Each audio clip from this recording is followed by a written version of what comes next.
dosa membunuh dua-duanya ini dosa.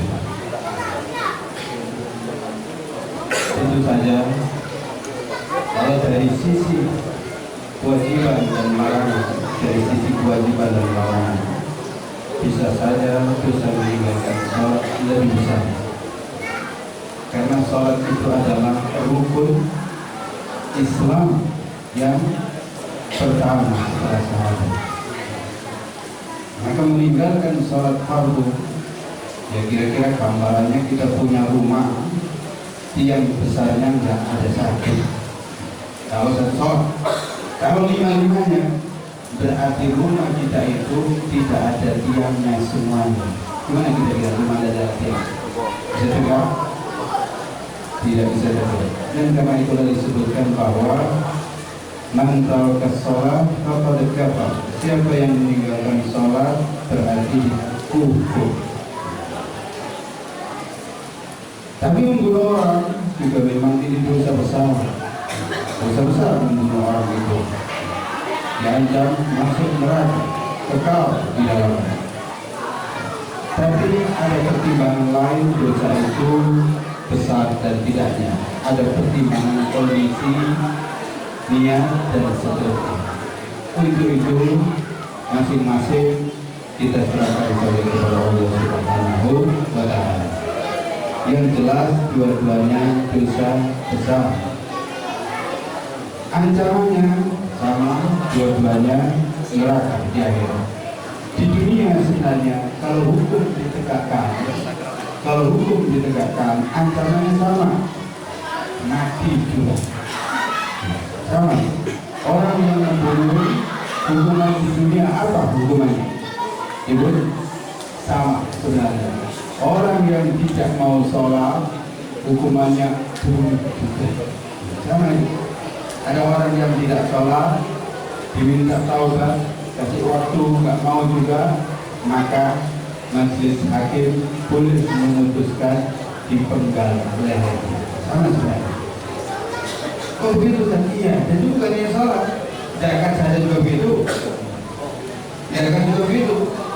Kalau orang nggak mau zakat, boleh juga dipenggal lehernya. Kalau hukum ditegakkan, kalau hukum Allah Subhanahu wa Ta'ala ditegakkan itu.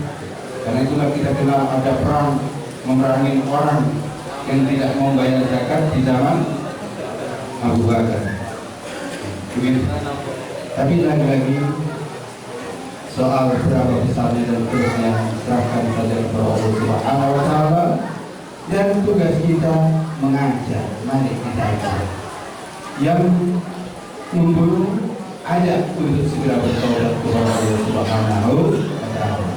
Yang belum sholat, ajak untuk sholat, jangan dibiarkan. Yang belum sholat, ajak untuk sholat dulu, jangan. Seperti tadi ada pertanyaan, apa banyak perzinaan tadi yang disebutkan? Mohon maaf memang kita mendengarnya dari sangat prihatin. Dan oleh karena itu kalau saya mengajak, bukan mengajak mari kita pikirkan atau perlu dipikirkan, tapi kita harus segera melakukan tindakan.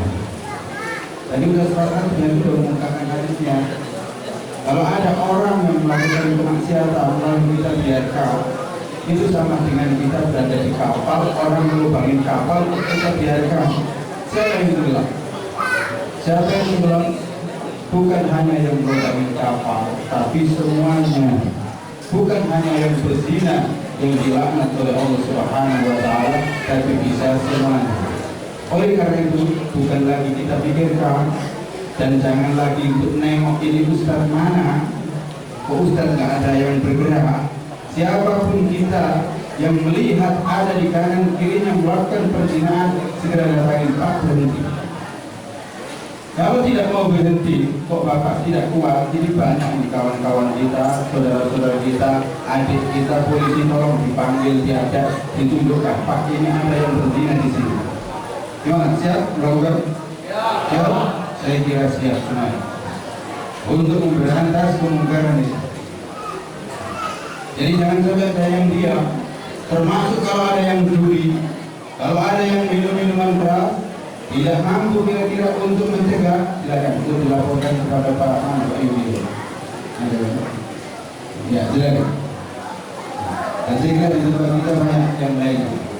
Di setiap kecamatan ada polseknya, silakan.